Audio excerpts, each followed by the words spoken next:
한 30년 전에 캐나다에서 처음에는 빈민가에서 1년을 살았습니다. 그리고 교회를 영길이라고 하는 우리 한인들이 이사 오는 교회로 교회 렌트를 옮기고 거기서 처음 유대인 가정을 만나게 되었습니다.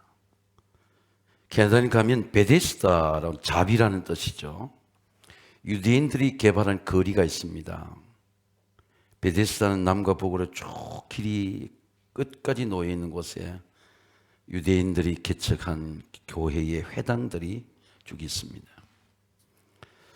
같은 콘도의 힐다 에베뉴에 사는 우리 유대인 가족이 토요일이 되면 우리 어린 아이들까지 머리에 키파를 쓰고 검은 예복을 입고 엄마와 아빠의 손을 잡고 안식일 날 예배 드리러 가는 그 이웃을 보면서 유대인은 뭔가 특별하다는 생각을 했습니다.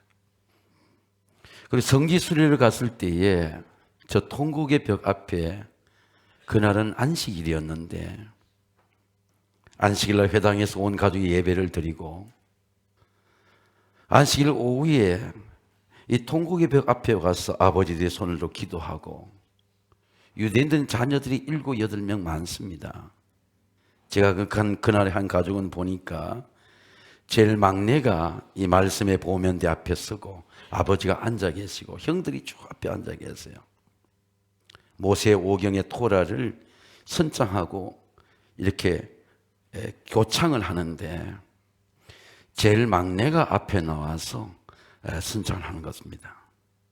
그리고 유대인들은 보니까 안식일 날 그 오후에는 빵들 같은 것은 다 국가에서 제공하고 가족들이 와서 토라를 말씀의 율법을 통곡의 벽 앞에서 형제들이 함께 교창하는 걸 보았습니다. 그리고 역사를 보니까 유대인들은 다 흩어졌어요. 이걸 디아스포라라고 합니다. 나라를 잃었어요. 나라 없는 백성이 유대민족입니다. 그래서 다 폴란드로 러시아로 국경이 없이 다 흩었어요. 2차 대전 전에 여러분 히틀러는 유대인들 다 흩고 학살했습니다. 아버지가 잡혀가고 엄마가 잡혀가고 포로 수용소에 갇히고 그런데도 세계 곳곳에 세계를 움직이는 20%가 유대인들이 이 세상을 아직도 세계를 움직입니다.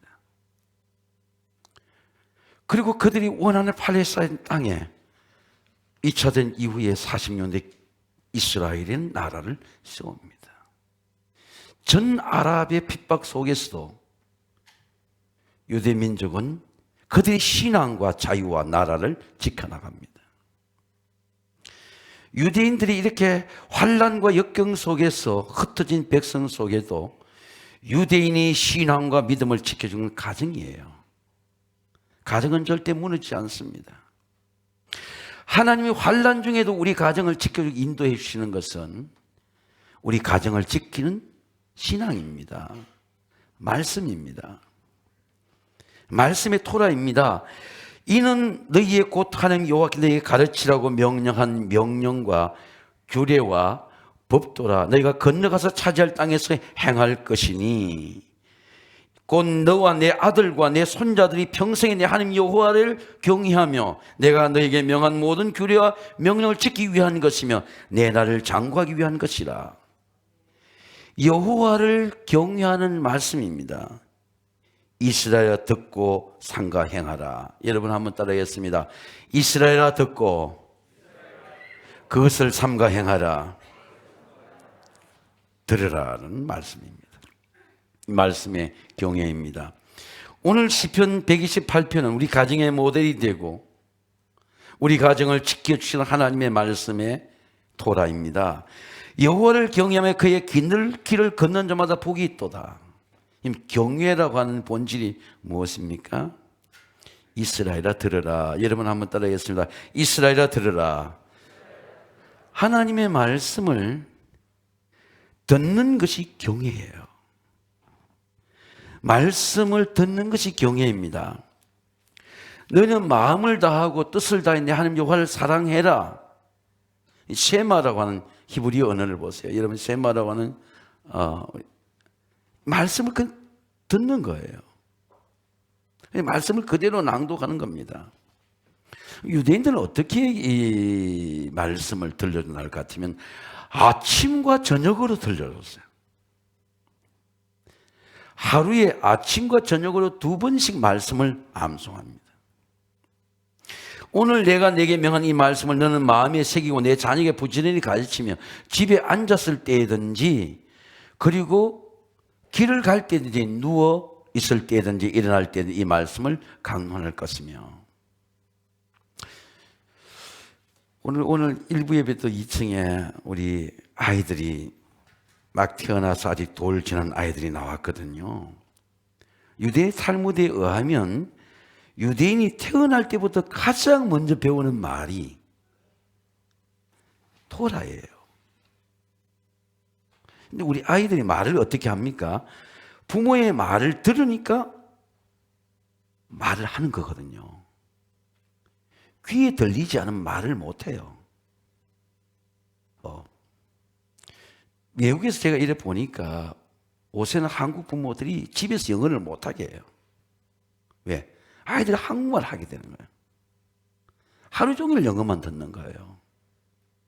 이제 외국에서 시험에도 그럼 한국말도 외국어 중에 하나예요. 그럼 영어 하죠? 프랑스 말 하죠? 걔는 2가지 언어를 하니까. 스페니쉬 하죠? 이거 시험 보는데 한국말 하나 더 하면 1점이 더 올라가는 거예요. 한국말 잊어버리지 말아야 돼. 한국어 학교가 있는 겁니다. 근데 한국말을 그 집에서 늘 하게 하는 겁니다. 부모로부터 한국말을 들어야 말하게 되는 거죠. 그 말이 우리 들릴 때 말하게 되는 거예요. 우리가 하나님의 말씀이 마찬가지, 하나님의 말씀, 모세 토라 이 율법을 보니까 5,845가지의 말씀이에요. 모세 오경이, 창세기, 출애굽기, 레위, 신명기가, 민수기가 5,845개의 말씀으로 연결되어 있습니다. 내 하나님 여호와를 사랑하라. 여러분 한번 따라하겠습니다. 내 하나님 여호와를 사랑하라. 말씀을 들으면 하나님을 사랑하고 싶은 욕구가 일어나는 거예요. 네. 자, 제가 우리 아내한테 꼭 말했습니다. 내가 죽기 전에 반드시 히말라야에 간다. 은퇴원 히말라야에 가는데, 그러니까 유언장 써놓고 가래요. 써놓고도 간다 그랬습니다. 왜? 내가 꿈에 그리던 곳이니까. 근데 히말라야에 가면요, 그 히말라야 정상에 올라가는 건 아니고, 만약 베이스 캠프에는요, 반드시 텐트를 치게 되어 있어요. 텐트를 치자면 얼어 죽습니다. 텐트를 치죠. 우리 히말라야 영화를 보면 그 텐트 속에서 그냥 그 추위와 눈보라를 이겨내잖아요. 하나님의 말씀이 우리 속에 들어올 때 말씀이란 텐트 장막을 치는 거예요. 그 말씀 속에 영이 있는 거예요. 말씀이 치자면 영이 사라지는 거예요. 그러면 예수님이 이런 말씀을 합니다. 조금 있으면 세상은 나를 보지 못할 것이다. 그러나 너희는 나를 보리니. 여러분 한번 따라하겠습니다. 너희는 나를 보리니. 하나님이 내 속에 말씀의 텐트를 치면 영이 내 속에 있는 거예요. 하나님 살아있는 거예요. 하나님은 어떻게 살아있냐? 말씀으로 살아있는 거예요. 말씀을 느끼는 겁니다. 영이 있는 것은. 너희가 내 안에, 내가 너희 안에 있는 걸 알게 되리라. 그러면 우리가 예수님을 어떻게 느끼겠어요? 예수님 말씀이 내 속에 살아있는 거예요. 그 영이 나오는, 영에서 지혜가 나오고, 영에서 마음이 나오고, 영에서 용기가 나오고, 말씀에는 장막 속에 예수님이 영이 있는 거죠. 느끼는 겁니다. 예수님 하나님의 말씀을 들으면 하나님의 말씀이 내 마음에 텐트를 치는 거예요. 영을 치는 겁니다. 그러므로 믿음은 들음에서 나며, 여러분 한번 따라하겠습니다. 믿음은 들음에서 나며, 믿음이 들음에서 나는 거예요. 말씀이 경외의 본질이에요. 예수 말씀을 전한 겁니다. 내 나를 보리라. 정말 하나님이 보이는 거예요. 영으로 보이는 겁니다. 욥이 얼마나 경건한 사람입니다. 동방에서 가장 큰 자죠. 큰 부자고. 욥이 자식이 죽는 그런 고통, 몸에 욕정이 오는 고통을 통해서 한 들나귀가 풀이 없으면 어떻게 울부짖겠습니까? 소가 꼴이 없이 어떻게 울부짖겠습니까? 하나님 부르짖 기도하다가 욥이 깨닫는 은혜가 있죠. 욥기 42장 3절에 여러분 욥기 45절에 욥이 이런 고백을 합니다. 하나님, 내가 이때까지 평생을 귀로만 듣다가 하나님을, 이제 내가 하나님을 눈으로 봅니다. 하나님이 느껴지는 거예요. 하나님 내 앞에 내 우편에 느껴지는 겁니다. 야곱이 여러분 하나님의 존재를 어떻게 깨닫습니까? 어릴 때는 하나님 이야기를 주로 들었어요. 엄마 리브가로부터 어머니로부터 들었습니다. 야곱이 하나님을 만난 밤이 있어요. 루스 들판입니다. 하나님 말씀으로 내려오고 말씀이 임했습니다. 그때 잠이 깨가지고 욥이 첫 번째 고백이 뭐냐 할 것 같으면 두렵도다 이것이요. 여러분 한번 따라하겠습니다. 두렵도다 이것이요. 하나님이 두려운 거예요. 이것은 하나님이 전히 하나님의 문이려다. 그리고 어머니가 주는 기름 한 병을 다 부었어요. 하나님을 만날 때 경험한 우리의 고백이 두렵도다는 거예요. 이게 경외예요. 하나님 여기 계시는구나. 하나님 도와주시는구나. 하나님 함께 하시는구나.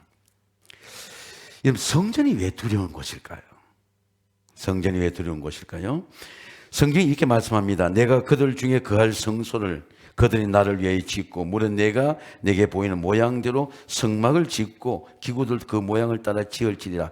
하나님이여 주는 나의 하나님이시라. 내 영을 두는 곳이 성전이라는 거죠. 내 영이 거할 장소를 지어라. 성전은 우리 하나님 영이 임재하는 곳이라는 겁니다. 건물이 거룩해서 우리가 거룩한 게 아니고 하나님의 영이 성소에 있기 때문에 그 성전은 거룩하고 두려운 곳이라는 거예요. 하나님이여 주는 나의 하나님이시라. 나는 간절히 주를 찾되 무리 없이 마르고 황폐한 땅에서 내 영혼이 주를 갈망 내 육체가 주를 앙무하나이다. 내가 주의 권능과 영광을 보기에 이같이 성소에서 다른 곳에서 주를 바라볼 수도 있죠. 그러나 내가 성소에서 하나님의 영광을 바라보나이다. 내가 주의 지성소를 향하여 내가 손을 들고 주를 부르짖을 때에 나의 간관소를 들으소서.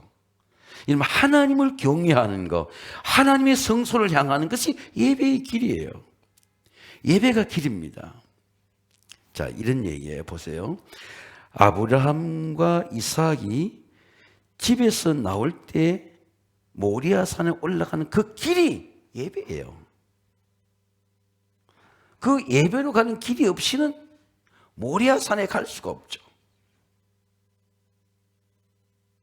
집에서 나와서 성소를 향하는 그 자체가 예배라는 겁니다. 길이에요.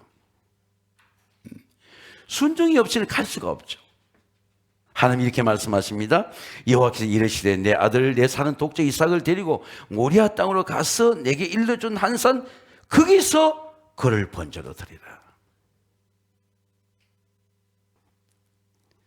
하나님께서 약속하고 지명한 곳이 있죠.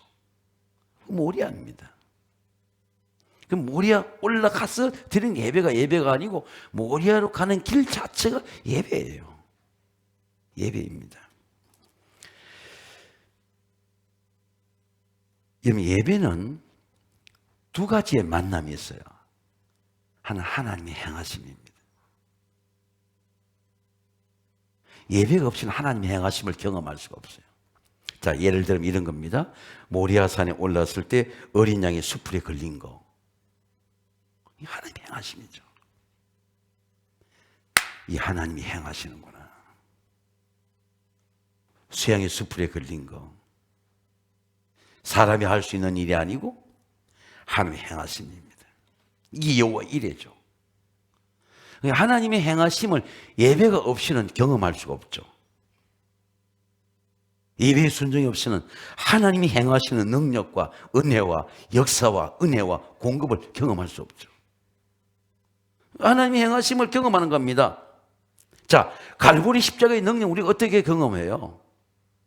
갈보리 십자가에서 예수님을 죽이신 건 하나님의 행하심입니다. 근데 그 십자가가 예배가 없이는 십자가 능력을 어떻게 경험해요?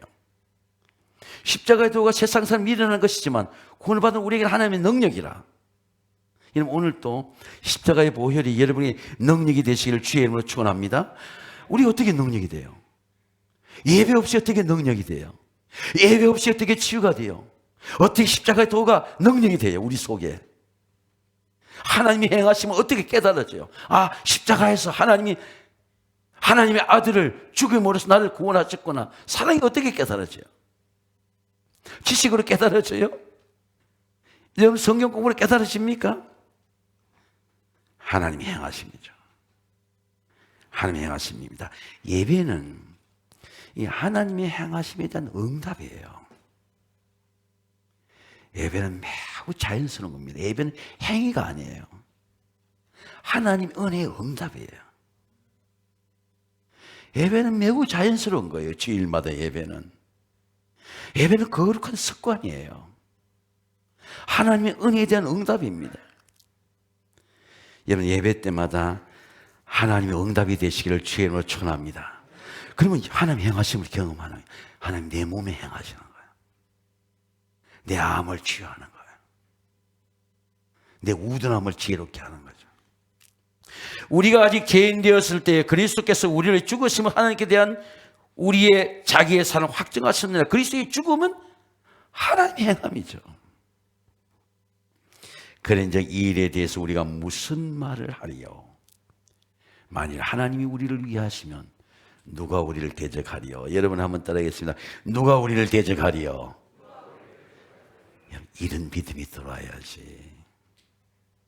아멘 합시다. 아멘.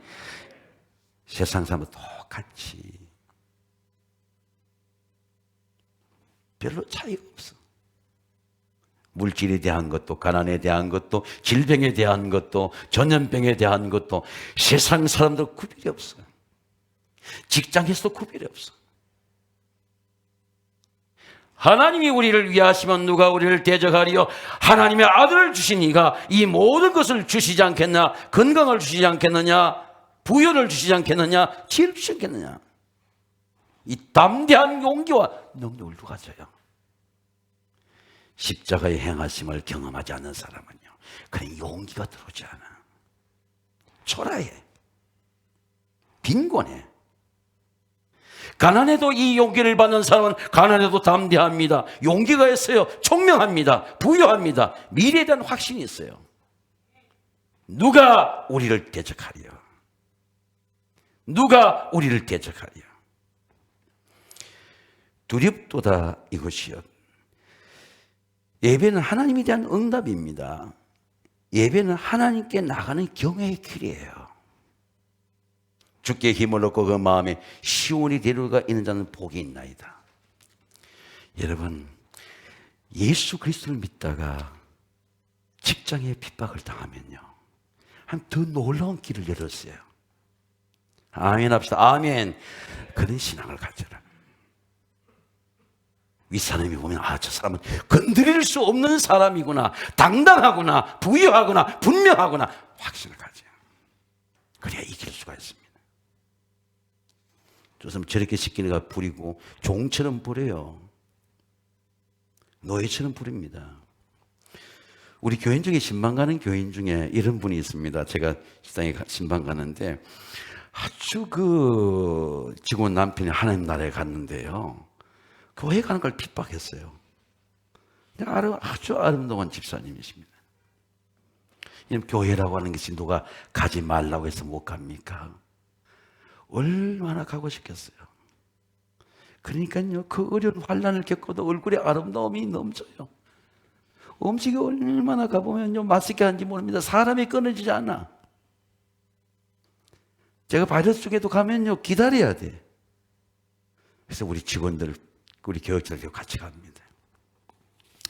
근데 그분이 한참 핍박을 받을 때에 교회를 가는데 막 남편 되는 걸 따라왔어요. 못 가게 잡으려고. 길거리에서 말이죠. 창피스럽잖아요. 딱 돌아섰어요. 여보, 나 살아야 돼. 나 교회 가야 돼. 그 다음부터는요, 절대로 교회 가는 핍박하지 않아요. 이기는 거죠. 아름다운 가정을 영적으로 이끌었어요. 여러분, 예배는 하나님에 대한 응답입니다. 주께 힘을 얻고 마음의 시온에 데려가 있는 자는 복이 있나이다. 여러분 한번 따라하겠습니다. 시온에 데려가 있는 자는 복이 있나이다. 제가 옛날에 큰 길인 줄 알았습니다. 제가 성경을 더 연구해 보니까 예배로 가는 길이 있는 자란 뜻이에요. 시온이 데려가 시온성으로 올라가는 예배가 있는 자는 복이 있나이다. 그들은 눈물 골짜기를 지날 때에 이런 샘의 곳이 되게 하며 이런 비도 은총을 입었나이다. 여호와를 경외하는 것이 지식의 근본이거늘 미련한 지혜와 훈계를 멸시하니라. 말씀으로 경외를 알게도 경외를 깨닫게 합니다. 경외의 형통입니다. 여호와를 경외하며, 여러분 한번 따라하겠습니다. 여호와를 경외하며. 경외와 형통은 어떤 관계가 있을까요? 자, 여러분 한번 제가 실례를 들어볼게요. 요셉의 형통을 보세요. 여호와께 요셉과 함께 하심으로 그가 형통한 자가 되어. 자, 이름 보세요. 사람이 복을 받는 게 doing이 아니라는 겁니다. 행함이 아니라는 거예요. 영어로 말하면 being, 존재가 된다는 거예요. 여러분 한번 따라하겠습니다. 형통한 자가 되어 사람이 되는 거예요. 하나님을 경외하면 형통한 자가 되는 겁니다. 공부가 되는 거예요. 제가 우리 교회에서 금요일날 기도하죠. 교육자들 보고 소리내 기도가 되는 거예요. 기도가 지루하지 않아. 근데 기도가 돼. 문제가 풀려지니까. 삶의 문제가 해결되니까. 풀어지니까 기도가 재밌는 거예요. 이런 공부 잘하는 아이들한테 왜 그렇게 공부하냐 물어보세요. 공부가 재밌는, 인투이스트한 거예요. 말하자면 doing이 아니고 being이다 그 말입니다. 하나님의 은혜 경외 형통한 자는 그 사람이 뭘 해도 복을 받는, 사업하면 사업이 잘 되고 공부하면 공부가 되고 목회하면 목회가 되고 되는 거예요.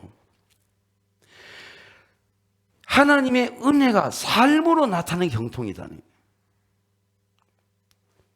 자, 애굽에 여러분 한번 요셉을 한번 진단해 보겠습니다. 애굽에 내려갔던 17살이에요. 팔려갈 때는. 여러분, 요셉이 형제가 단만만한 게 아니에요. 유다는 사자의 새끼 같은 힘을 갖고 있습니다. 베다른 형이지만 루벤은 장자예요. 근데 요셉은 아주 베다른 형제 중에 어머니를 죽고, 여러분 어머니가 죽고 17살 때 하나님은 요셉이 어떻게 나타났으면 꿈으로 나타난 거예요. 하나님이 그 마음을 만져준 건 17살 때예요. 애국으로 팔려가야 되는 거예요. 아버지의 사랑보 곡식단 절했단, 물론 요셉의 허물이 있습니다. 자기가 하나님의 은혜 줬으면 그걸 감추지 못했죠. 자랑했죠, 아버지한테. 그것 때문에 핍박이 온 겁니다. 구덩이에 빠뜨린 거예요. 구덩이에 빠뜨린 것보다도 우리가 팔아버리자, 피 묻히지 말자. 그래 유다가 피 묻히지 말자 그래가지고 애국으로 팔려간 거 아니에요, 이스마엘 상인에게. 근데 여러분 생각해 보세요. 만약에 요셉이 그 구덩이에 빠지고 그런 환란이 없었더라면 애굽이라고 하는 제국에 갈 수가 있는 사람입니까? 못 가죠. 양치다가 죽어야 돼. 평생 그 시골에 살아야 돼. 사막에 살아야 돼. 근데 하나님이 그를 팔려가게 한 겁니다. 억울하게. 그래서 애굽으로 간 거예요. 애굽으로 가서 여러분 보디발의 가정총무에 열심히 일했습니다. 여러분 요셉에게는 일이 은혜였어요. 보케이션, 일이 노동이 아닙니다. 일이 축복이에요. 일하는 거 보고 사람을 알아봅니다. 자기 일을 어떻게 하느냐 보고 일이 은혜예요. 여러분 일이 있다는 게 얼마나 은혜인지 몰라. 돈이 갑자기 여러분 옷에 뭐 전염병에 로또 복권을 사서 떨어지는 게 돈이 아니고 부동산이 폭등해서 돈이 아니고 내가 일하고 수고하고 땀 흘려서 모아서 적금 따서 버는 게 얼마나 큰 은혜인지 몰라요. 일이 은혜야. 근데 우린 일을 싫어해. 실업수당을 주고 일하지 않는 게 은혜라 생각합니다. 수당도 달라고 생각하는 거예요. 여러분, 만약에 요셉이 열심히 일하지 않았더라면 보디발의 아내의 유혹을 이겨낼 수 있을까요?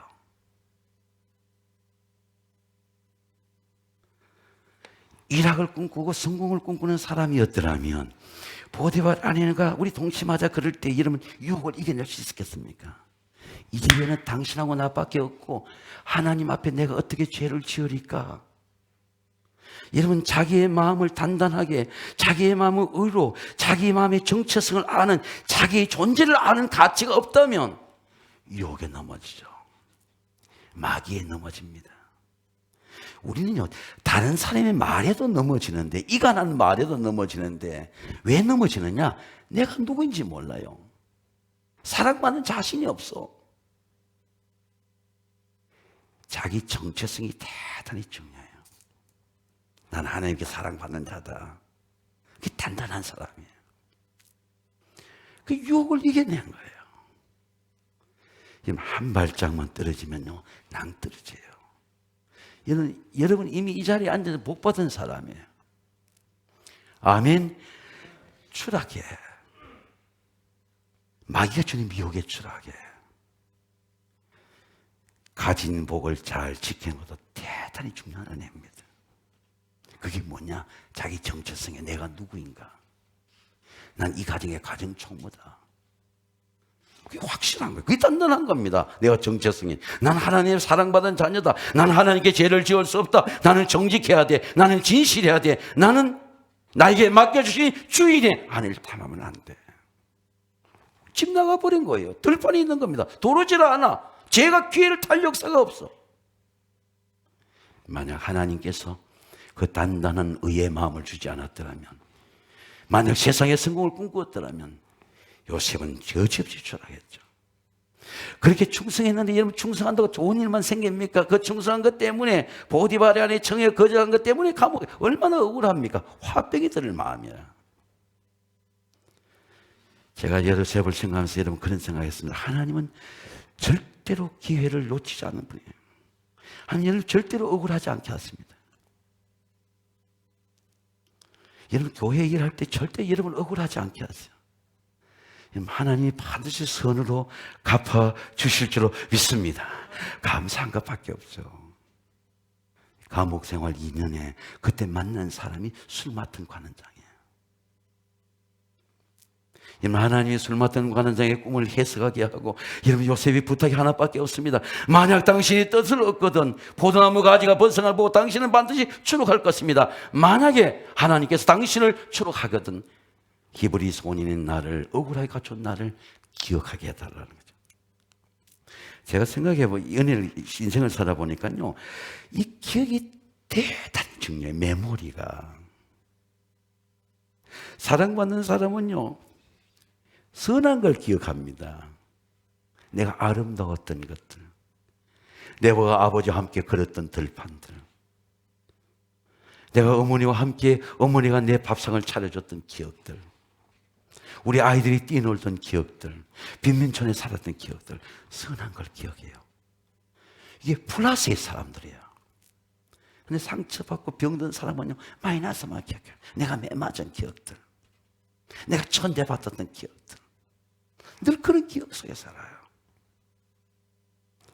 그래서 여러분, 이 요셉의 부탁이 뭡니까? 만약 당신이 추록하거든 히브리 소년인 나를 기억해 주셔서, 내가 억울하게 감옥 속에 있으니까 나를 기억해 해달라는 부탁을 했습니다. 나한테 까맣게 잊었어요. 사람이 그런 말이 있습니다. 사람이 은혜는 물이 새기고 원수는 돌에 새긴다는 말이 있어요. 그만큼 여러분 우리 마음에 은혜는 잊어버리기가 쉬워요. 물은 지나가면 잊어버린 거예요. 은혜를 기억하지 못해. 술 맡은 얼마나 좋은 은혜가 많아요. 여러분 사는 순간들, 기억들 얼마나 많아요. 저는 지난 주간에도 우리 친구 오친병하는 미나리 집에 한 친구에 전화를 해가지고 고향을 가고 싶어도 가지 못하니까 친구가 전화를 했어요. 야, 거기도 바람이 부나? 날씨나 추운데. 안 놓고 5,000명 농장하는데 잘 되나? 미나리는 언제 나오나? 지금도 그 비슷한 산화가 느껴져요. 왜? 내 메모리 속에 기억되는 거예요. 그런데 이 기억이 까맣게 잊었습니다. 근데 바로 왕이 꿈을 꾸는데 꿈을 해석할 자가 없는 거예요. 위기 속에 인재가 나타나는 겁니다. One of them, 많은 사람이 하나가 아니에요. 하나님이 찾는 한 사람의 요셉이 택한 거예요. 내가 감옥에 있을 때 내 꿈을 해석한 히브리 손이 있습니다. 그 히브리 손을 불러와라. 내 이 흉몽을 해석해보게 좀 해라.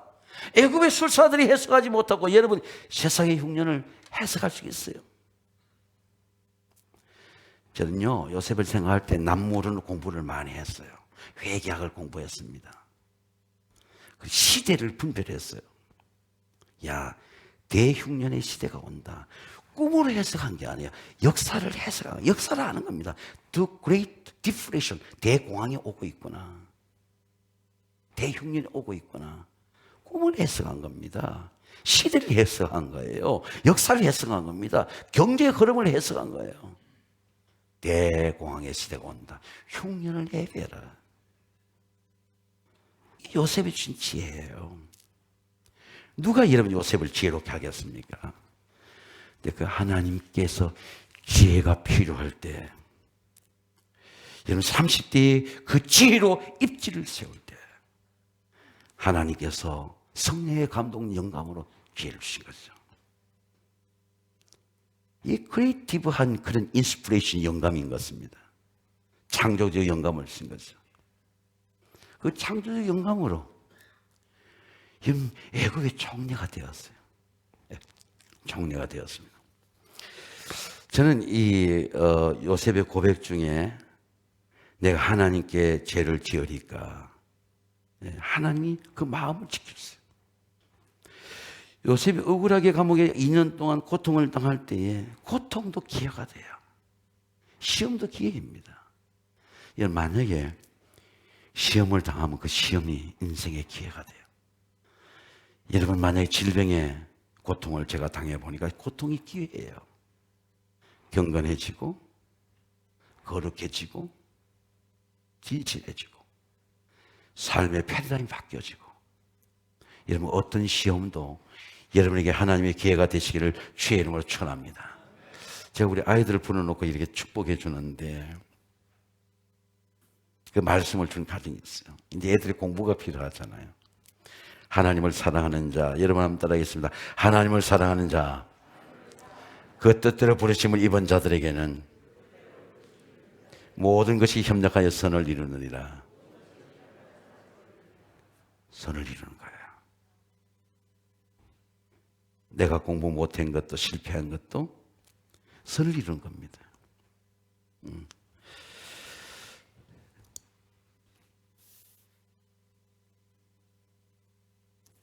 바로가 그의 신하들이 이와 같이 하나님의 영에 감동된 우리가 어찌 찾을 수 있으려? 요셉을 찾는 거죠. 찾는 겁니다. 그 환난과 고통 속에서 하나님의 사람을 찾는 거죠. 요셉에게 이르되 하나님이 이 모든 것을 네게 보이시느니 너와 같이 명철하고 지혜 있는 자가 없도다. 야, 지혜 있는 사람이구나. 바로가 또 요셉이 이르되 내가 너를 애굽의 온 총리가 되게 하노라 하고 자기 인장받은 반지를 요셉의 손에 끼우고 그에게 세마포 옷을 입히고, 채색 옷은 아버지가 입혀준 옷이에요. 아버지 입혀준 옷이 때가 되면 벗겨지고 바로 왕이 그에게 세마포 옷을 입혔습니다. 금사슬을 목에 걸어줬어요. 자기에 있는 버금 수레를 그 위에 태우고 무리가 그 옆에 소리 지르며 엎드려 하더라. 바로가 그에게 애굽 전국을 총리로 자석하였더라. 이 형통이라고 하는 말은 존재의 변화예요. 비춰진 내 존재가 하나님의 삶 속에 형통이 하는 은혜입니다. 하나님의 형통이 애굽의 흉년에도 흉년의 시험을 통해 하나님의 영광이 드러나고 창고를 열고 형통의 은혜가 나타났습니다. 다 뚫고 나가는, 브레이크스루 뚫고 나가는 것이 하나님의 은혜입니다. 경외의 번영입니다. 내 집 안방에 있는 내 안에는 결실한 포도나무 같으며 내 식탁에 둘러 앉은 자식들은 어린 감람나무 같으리로다. 여러분, 올리브 나무를 한번 보세요. 우리가 사람에 대해서 한번 생각해 보겠습니다. 이 올리브 나무인데 팔레스타인 전역이 올리브 나무거든요. 예루살렘 맞은편에 감람산은 전부 올리브 산이에요. 올리브 나무는 토양과 관계가 없습니다. 자갈밭에서도 자라는 겁니다. 그래서 산에도 올리브 나무가 있는 것입니다. 강우량과도 관계가 없어요. 비가 많이 오나 적게 오나 관계가 없습니다. 올리브 나무 열매를 맺는 겁니다. 산악지도 열매를 맺는 겁니다. 올리브 나무는 열매도 유익하지만 기름도 굉장히 유익해요. 제가 감독이 되었을 때 인사를 하러 갔는데 원로 감독님이, 우리 김선도 원로 감독님이 기도의 방이 있더라고요. 근데 그 방에 저를 데리고 들어가시더니 무릎을 꿇게 하고, 우리 다음 주에 우리 기도 그 방이 우리 김선도 감독님을 배워서 제가 제작을 해온 겁니다. 이제 머리에 무릎을 꿇게 하고 잠깐 기대하시더니 팔레스타인이 갖고 온 오일을 갖다가 그 머리에 빗고 안수 기도를 해주는 겁니다. 평생 잊을 수가 없어요. 아주 간단한 기도인데 큰 은혜를 받았습니다. 그리고 그 교회 장로님이 생산한 그런 그 차를, 이렇게 큰 차를 선물로 주시면서 기도했던 것 생각납니다. 야고보서 5장에 보면 너희는 기름을 머리에 바르며 기도할지니라. 이게 관유의 기도입니다. 올리브를 이래 부으면서 기도하면 그게 몸의 치유가 나타나는 거예요. 올리브 기름이 성령의 기름으로 내 몸에 역사하는 겁니다. 그리고 올리브 나무는 보니까 그 속이, 결이 굉장히 속이 단단해요. 여러분, 그래서 이 속이 단단한 사람이 돼요. 그 성전의 나무를, 성전의 기구를 지을 때는 올리브 나무로 성전의 기구를 만드는 겁니다. 왜 만드나 봤더니 나무 속길이 단단해요. 이 속길이 단단하니까 벌레가 들어가지 못해요. 벌레가 먹지 못해요. 이 나무가 오래되면 이 벌레가 들어가잖아요. 벌레가 들어가지 못해요. 왜? 속 사람이 단단한 거예요. 이 성전에 쓰이는 나무는 벌레가 먹지 않은 레바논의 백향목이나 올리브 나무를 쓰는 이유는 이 나무의 속길이 단단한 거예요. 근데 더 중요한 것은 이 올리브 나무는 농부가 많은 돌봄이 필요 없다는 겁니다. 그냥 자라는 거예요. 그냥 자라는 겁니다. 제가 이 말씀을 드린 이유는 이거예요. 하나님의 사람도 그래요. 부모가 만진다고 자녀가 잘 되는 게 아니에요. 부모가 교육은 잘 되는 게 아닙니다. 잘 되는 사람을 보십시오. 형통한 사람 요셉을 보십시오. 하나님이 그 마음을 만져주시는 거예요. 아멘. 꿈이 필요할 때 I have a dream, 꿈을 보여주시는 거예요. 용기가 필요할 때 보대 아래 아니를 거쳐서는 담대한 마음을 주시는 거죠. 아니, 내 이 가정이 쫓겨나면 어떡해? 내가 하나님 앞에 어떻게 죄를 지으리까? 이 우상의 시대에, 이 전염병의 시대에 내가 하나님께 예배를 범하는 죄를 지으리까? 환난 때 하나님 기쁘게 하는 거죠. 단단한 거죠. 더 중요한 것은 성공하면 들뜨잖아요. 요셉은 들뜨지 않았어요. 그 형제들이 두려워하는 겁니다. 왜? 자기들이 핍박한 거 다 알고 있지. 수십 년 지나도 자기 행한 거 모릅니까? 자기가 다 알아요. 아버지 죽으니까 위기가 오겠구나. 아, 나한테 보복하겠구나. 근데 형들에게 이제 그런 고백을 합니다. 저는 요셉의 고백을 보면서요, 뭐라고 말씀하냐 할 것 같으면, 요셉이 그들에게 이래 두려워하지 마소서. 내가 하나님을 대신하리까. 여러분 한번 따라하겠습니다. 내가 하나님을 대신하리까. 하나님은 형들의 그 해를 한 손으로 다 바꾸셔서 많은 백성을 구원하셨으니 하나님의 은혜입니다. 내가 형들의 자녀들까지 내가 기르겠습니다. 간곡한 말로 오히려 상처를 준 형들을 위로하는 거예요. 이게 넉넉한 마음입니다. 은혜의 마음입니다. 제가 요새 가정을 불러서 이렇게 신방을 하는데, 어째 신방을 하는 우리 권사님 가정이 있는 곳에 우리 아우가 전화가 왔어요. 명절 때 어떻게 해야 되는지. 그때 제가 그랬습니다. 우리 명절 때 저는 두 형이 꼭 방문을 해야 되는데, 같은 시간에 방문하는 가정이 있고, 한 가정은 형이 4번 암 수술을 했어요. 암 수술하는데 같은 병원에 제가 잠깐 하루 입원했는데, 기도를 해드리고 싶어서 가려고 하니까 형은 동생한테 기도를 받고 싶어서 동생을 좀 보고 싶은데 면회가 안 되니까 그 형수님을 내려보내겠다고 하는데, 저는 전화를 메시지도 있고 제가 준비한 것도 있고, 근데 형수가 전화를 안 받는 겁니다. 이유인 적선,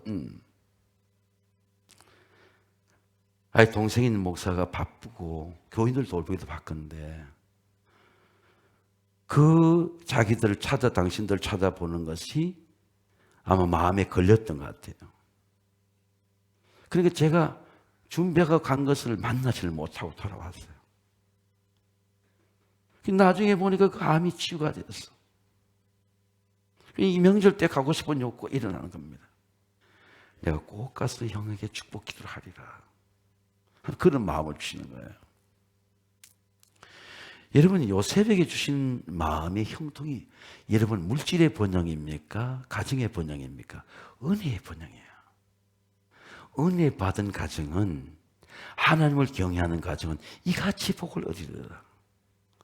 사랑하는 성도 여러분, 2022년 설날을 맞이합니다. 가정은 하나님께 창조한 가정이에요. 하나님께서 우리 자녀를 번성케 하십니다. 여러분, 여러분의 가정이 여호와를 경외하는 형통의 가정이 되시기를 주님의 이름으로 축원합니다.